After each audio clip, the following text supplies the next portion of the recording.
He was a fixture, as much a part of the bus stop, the faded blue bench and the peeling paint on the shelter. No one knew where he came from or who he was waiting for. But every morning, before the first rays of sun broke over the city skyline, he would arrive. He'd settle himself onto the cool concrete, his body a neat, hopeful curl against the base of the signpost. He was a creature of routine, a silent sentinel in a world that never stopped moving. His fur was the color of dust and forgotten things, brown patches, gray patches that helped him almost disappear into the urban landscape. But he was there, always there, his presence a quiet question asked of the universe. The days bled into one another, marked only by the changing light and the rumble of the buses. No one knew where he came from or who he was waiting for, but he seemed to hear only a single, silent note. The melody of a promise he refused to believe was broken. The people were a river flowing around him. They rushed past in the morning, their faces set with the day's purpose, coffee cups in hand, earbuds firmly in place. They were a blur of motion, a collection of tapping shoes on the pavement and the rustle of newspapers. Most didn't see him at all. He was part of the scenery, another piece of urban decay that their minds had learned to edit out. A dog at a bus stop was not part of their equation. He might as well have been a shadow, a trick of the light, for all the notice they took of his quiet, patient form. Some did see him, of course. Their reactions were a study in human nature. A woman in a business suit would sometimes frown, her lips tightening with disapproval. A group of teenagers might point and laugh before hopping onto their bus.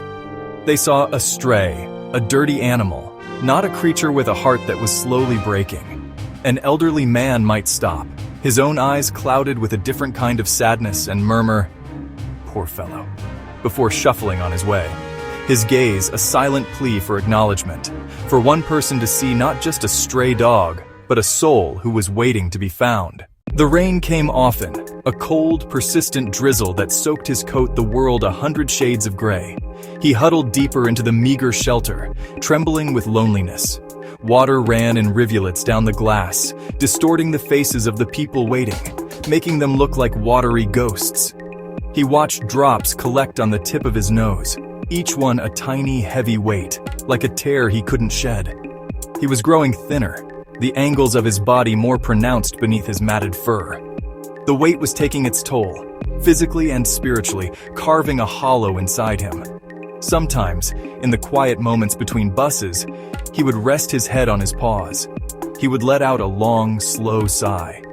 The sound made the air around him feel heavier. The light in his amber eyes didn't flare as brightly. It was more of a soft, flickering ember, struggling to stay lit. The weight of waiting was immense, but he didn't know how to stop. One crisp autumn afternoon, sun began its slow descent, painted the sky in hues of orange-purple. A new pair of shoes stopped in front of him. They weren't rushing past.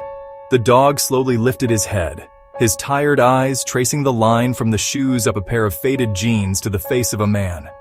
His eyes were gentle, filled not with pity or disgust, but with a quiet, profound understanding. After a long moment, he lowered himself to sit on the cold, hard bench. He didn't speak. He just sat and watched the traffic go by just as the dog did. A silent companionship settled between them, as soft and comforting as the evening light. The dog watched him, his tail giving a single, tentative thump against the concrete. Slowly, carefully, the man extended his hand, palm down, holding it low to the ground. It was an invitation, not a demand. He took a hesitant step forward, then another, and gently, so gently, touched his wet nose to the man's fingertips. The man's shoulders relaxed, and a soft smile touched his lips. "Hey there, buddy. You've been waiting a long time, haven't you? Looks like your bus is finally here." The man stayed seated on the bench, continuing his soft murmurings.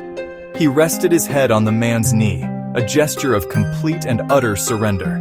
He felt a hand, slow and steady, begin to stroke his back.